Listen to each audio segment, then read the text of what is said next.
the point is that, and on the Welingkar website, if you go and see, very importantly, we make sure that we put the names of the companies for who have recruited from that program separately also. Okay.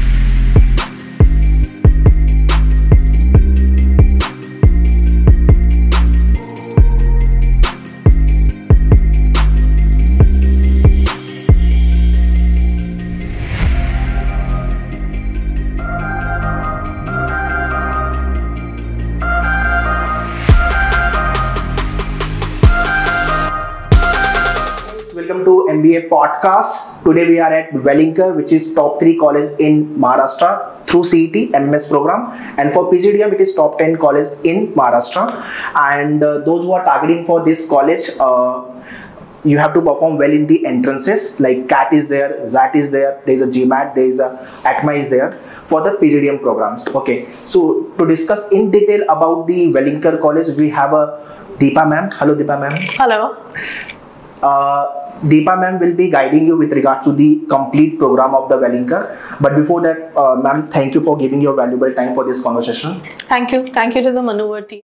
Hey guys, welcome to part 2 of Welingkar podcast. In this podcast, we'll be talking about the placement part. What are the company comes, highest to lowest salary package, average salary package. So if you're targeting for Welingkar, so do watch this podcast very carefully. And we have already uploaded part 1. If you have not watched part 1, kindly go and watch. You can click on the I button and watch the part 1 of Welingkar podcast, and then watch this podcast, which is nothing but part 2. Let's get started. Yeah. Obviously. Next question, ma'am. How has the degree of MBA or PGDM changed as per the fast changing world of business today? Okay, so when I did my MBA, say a couple of decades back, all right, at that point in time, it was more about the basic understanding of working in an organization and mostly functional roles, which is, it was very focused on marketing, finance, operations, HR, largely because organizations found it easy to recruit like that, department-wise. Now everybody is thinking business-wise, which is while you may be working in departments and, you have an understanding in a particular section more, but they are thinking you're working in a financial sector. So although you are an HR person, you should understand the business of banking. Okay. Then only you will be able to function better as a HR person in my organization. So banking की समझ भी होनी चाहिए. It cannot be कि मुझे I have HR and so don't expect any domain knowledge from me. Okay. That doesn't work so anymore. Business aspect and domains. Yes, correct. Okay. And now the other thing that has come in is how are you going to use technology in your role? Okay. So whatever be your role, you have to be friends with technology. Correct. Even if you don't know how to make it, but what is the use you're going to make of it?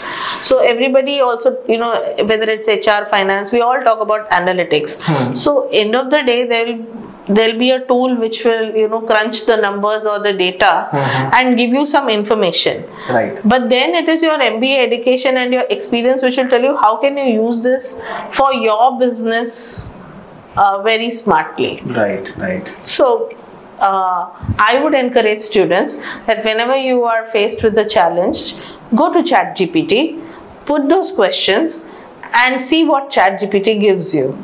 And then say that, will you put your money on this? Mostly it will be like, no, wait, this is half the way.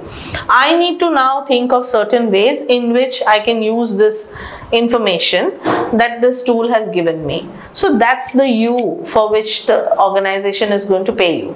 Right. And when you're going to ask ChatGPT a question, to ask a question, you need to know what to ask. And how are you going to ask that if you don't have the intelligence about that area? Right. Yeah. So that's how an MBA is changing. Earlier we used to teach people how to answer. Today we are teaching people how to ask. Correct. Big change. Interesting. Yeah. Okay. Good one. Okay, ma'am. Next question. Is MBA about fulfilling the expectation of aspirant, or it is just demand and supply things? It's both. It's both. Yeah. See,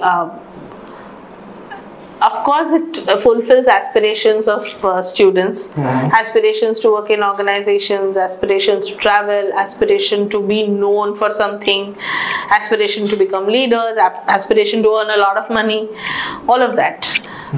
But the second part which you said, is it a demand and supply thing? It is also that. So today, if you have a lot of technology experts, many of them are working in technology companies. So they are not taking up, some of them would not take up management education now. But later on, after a couple of years, when there will be, because it's a business cycle, there will be some bit of a slow. Correct. So that's the time they'll say, this is the time for me to pick up these skills. Correct. So demand and supply is part of any kind of any organization will face this, or any sector will face this. Education sector will also faces it regularly. There's no two ways about it. But you have to look at what kind of demand is there in the industry. Right. And so today, if you have technology people, if they don't have business understanding, their growth is going to be that much more slower. If you have business understanding but you don't have domain expertise, that's also going to be slower. So you have to take a pause and refuel. It's like Mercedes भी है तो भी fuel के बगैर तो नहीं चलेगी ना, तो वो pause लेना पड़ेगा. So that is the education sector. It's the refueling plant. Okay. All the students, those who are targeting for the top-notch colleges, shake off getting the good pay. That is the reason, or they really want to come into the college because they have some skill, they want to nourish it better way, they want to upskill, and they want to learn something from the college. So, let me be frank, it's both. You want to learn something because you later want to do something with it. Correct. And of course, you hope to make some money out of it. Correct. Okay? Correct. So, you cannot, say that it's not outcome driven.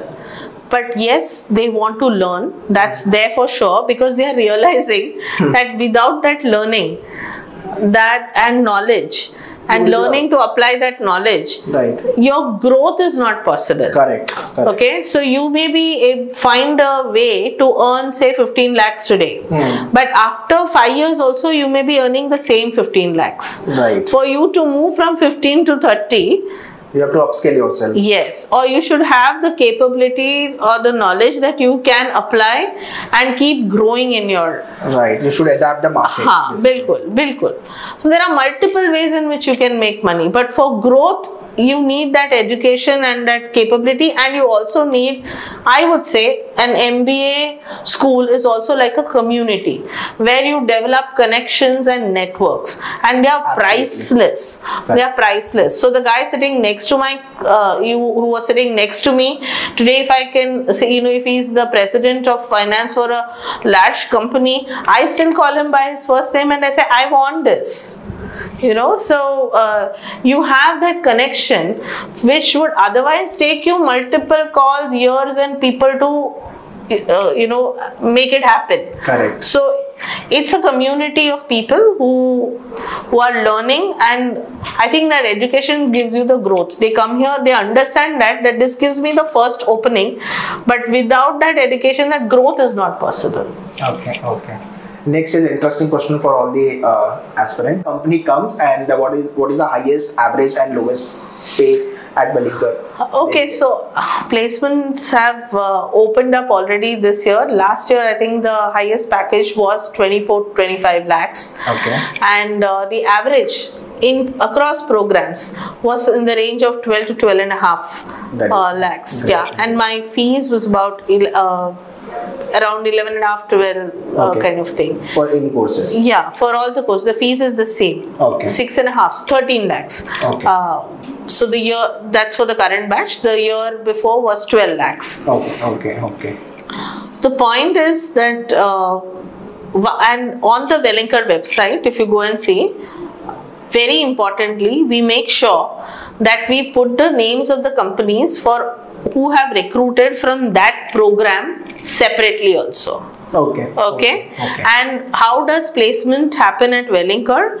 So two things. One is umbrella placement, which means, let us say if an Axis Bank is coming to campus, students from all the programs can apply.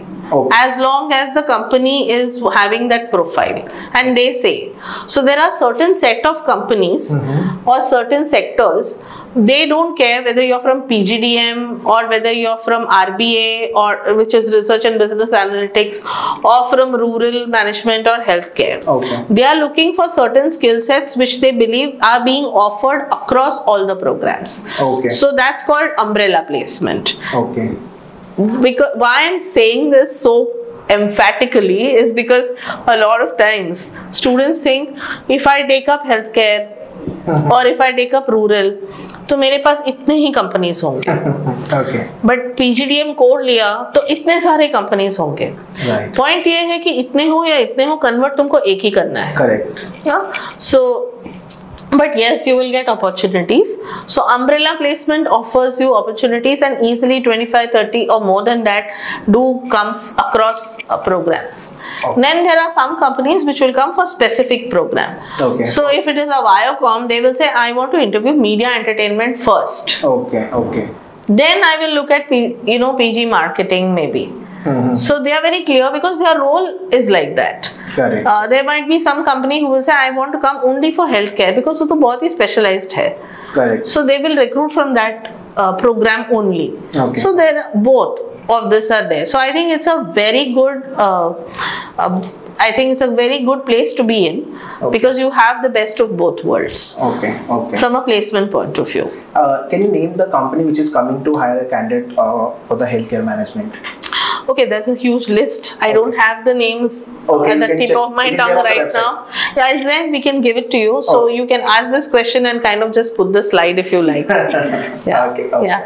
Okay, last question, ma'am. Why should a student join Welingkar College WeSchool? So why is WeSchool relevant, I would say? Number one, because it has all these different programs. It offers you an opportunity to learn, different things. You get people, you get speakers, you get faculty with different sets of capabilities. So if you're, if you want to learn something about analytics, if you want to know about the retail business, if you want to know about business design, it's kind of one community, one universe where you get all of these opportunities. Even if you're in different programs, you will get opportunities to learn about all these different flavors. Second is, it has a large student base here in Mumbai. The PGDM programs together have 720 students. And in your 720 students. It is across all the domain, right? Yes. Across all programs. And in Bangalore we have an intake of 270. Again across all. Yes. So together it's 1,000 odd students, 990 students. So what this does is it creates a mini world of healthy competition for you. Because when you go into the outside world, you would have already faced so much competition, also collaboration, everything here in Welingkar, that when you go into the outside world, you're swimming in a known territory. You don't feel like you're abhi kahan aa gaye, hum kya kare, kind of a thing. So if you're working for a large organization, you don't feel like you're going to have to struggle. I think that's a very important thing that you can pick, because we have so many different programs, so many different sectors come to Welingkar to recruit. So that's another huge plus point. And thirdly, we also have a large number of international partnerships where students can go for an international, you can say, exchange program. Or we also have international faculty come here and teach. So I think the kind of exposure that WeSchool gives is fantastic. From an education point of view, with how I teach a particular course and somebody else teaches a particular course in another institute, They might be, maybe same, not same, or whatever. But importantly, the kind of exposure that you get and the confidence building that happens in the 2 years that you're over here, I think that is just phenomenal. And that is why you should pick WeSchool. Do we have an international placement as well? Yes, we do. So we've had international placements, like the Landmark group is pretty common, which comes to campus. And what is the highest package so far for the international placement? The highest package so far for the international placement has gone up to 36 or 40 odd, not more than that. Lakhs. For the program? Yeah, for I think the core program and one other program. Okay. Yeah. Okay. Yeah. Okay. Okay, so this year I hear that there's a growth in the number of CAT takers. Yes. Overall. It is 3 lakh plus. Yes. So most importantly, whether it is 3 lakh or whether it is 2 lakh, how you perform is going to really determine where you land up. And a lot of times when you're preparing and when you're getting your scores, you have aspirational institutions, you want to be in certain places, which is great. But also do a reality check. Make a list of institutions that are your dream institutions. Also make a list of institutions that are practical for your purpose, whether it makes sense for your own personal aspirations, and work in that direction. Don't be too I would say closed right from the beginning. Keep an open mind and keep exploring, and that will be a lot less stressful for you as you embark on your journey this year. Right. Ma'am, so when the application form start for the Welingkar? We'll start around October or November. November. Yeah. That is through CAT? Yes. Okay, and followed by other examination? It will be open till? Yeah, so we will have 2 phases. One for the CAT and XAT and GMAT takers. Okay. And another for the CMAT takers. Okay. Just like we had last year. Okay, so phase 1 timeline is what? Phase 1 timeline normally is from November to January when the results are out. Okay. And we conduct our selection process in the month of February.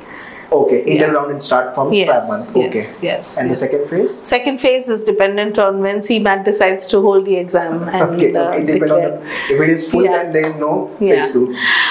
No, so last year also we did not do that. What we did is we kept a certain section of seats for the CMAT takers, and a certain section for the CAT takers. But I would encourage you to go in for phase 1 and do well in that. Yeah. So basically perform well in the CAT, and after that there is an interview round. Yes. So that's all, guys, in this podcast. I think lots of things you have learned from this podcast. Welingkar point of view, entrance point of view, career point of view, and interview, how to prepare, etc.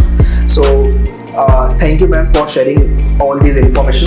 And I hope all the people, those who are watching this podcast, lots of things will be implement the same in your preparation, so that you can crack your interview round and get into the Welingkar or any other MBA college which you are targeting. Yeah. Thank you. Thank you for having me.